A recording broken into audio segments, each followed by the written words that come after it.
ବିଶ୍ୱଜିତ ବାବୁ ଅଳକାକୁ ଫଳ କରିସାରିଲେଣି।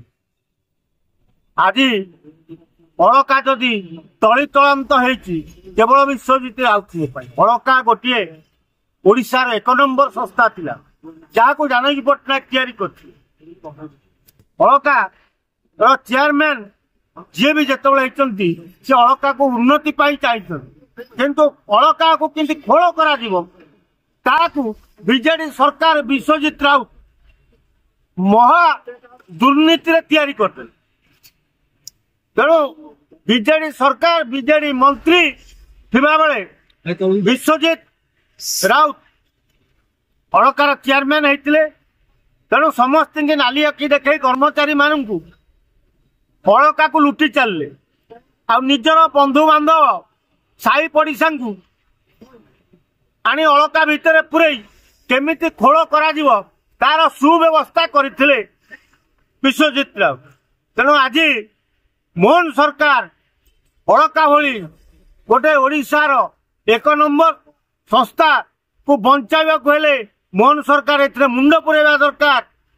କୋଅପରେଟିଭ ମିନିଷ୍ଟର ବଳ ମହୋଦୟ ଏଥିରେ ମୁଣ୍ଡ ପୁରାନ୍ତୁ, କାରଣ ଆପଣ ଜଣେ କରିତ୍କର୍ମା ମନ୍ତ୍ରୀ।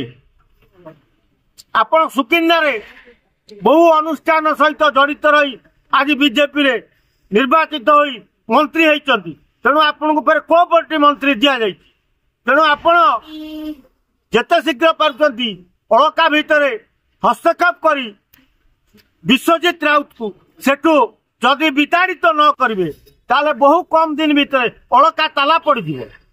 ତେଣୁ ଅଳକା ଗୋଟେ ଏମିତିଆ ଅନୁଷ୍ଠାନ ଯାହାକୁ ଜାନକୀ ପଟ୍ଟନାୟକ ତାଙ୍କ ସରକାରରେ ଆରମ୍ଭ କରିଥିଲେ।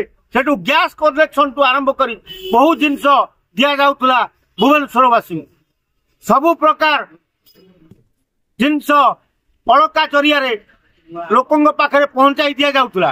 କିନ୍ତୁ ଆଜି ସେ ଅଳକା ପୁରା ସ୍ଥାଣୁ ହେବାକୁ ବସିଲାଣି କେବଳ ବିଶ୍ୱଜିତଙ୍କ ପାଇଁ। ଯଦି ବିଶ୍ୱଜିତ ଏଥିରୁ ନ ହଟନ୍ତି ତାହେଲେ ଜଣା ପଡ଼ିବ ମୋହନ ସରକାର ବିଜେଡି ଦଳକୁ ଏବେ ବି ଭୟଭୀତ ହୋଇ ଏ ଅଳକାକୁ ଟେକି ଦେଇଛନ୍ତି ବିଜେଡି ହାତ। ତେଣୁ ବିଜେଡିର ଯେତେ ଖୋଳ ସଂସ୍ଥା ହେଇଛି ଆଜି ଓଡ଼ିଶାରେ ଯେତେ କୋଅପରେଟିଭ ସଂସ୍ଥା ଯେତେ ଗୁଡ଼ିଏ ଖୋଳ ହେଲାଣି ସବୁ ବିଜେଡି ଅମଳରେ ଖୋଳ ହେଇଛି। ଆଉ ବିଜେଡିର ସବୁ ମୁହଁ ପୁରେଇ ଖାଉଥିବା କୁଜି ନେତା ଗୁଡ଼ିକୁ ଯୋଉ ଦାୟିତ୍ୱ ଦିଆଯାଇଥିଲା ସେଥିପାଇଁ ଆଜି ଅଳକା ତଳିତଳାନ୍ତ ହେଲାଣି। ଆଜି ଯଦି ମୋହନ ସରକାର ହସ୍ତକ୍ଷେପ ନ କରନ୍ତି ତାହେଲେ ବହୁତ କମ ଦିନରେ ମାର୍କେଟ ବିଲ୍ଡିଂରେ ଥିବା ଅଳକା ସଂସ୍ଥା ବୁଡ଼ିଯିବ।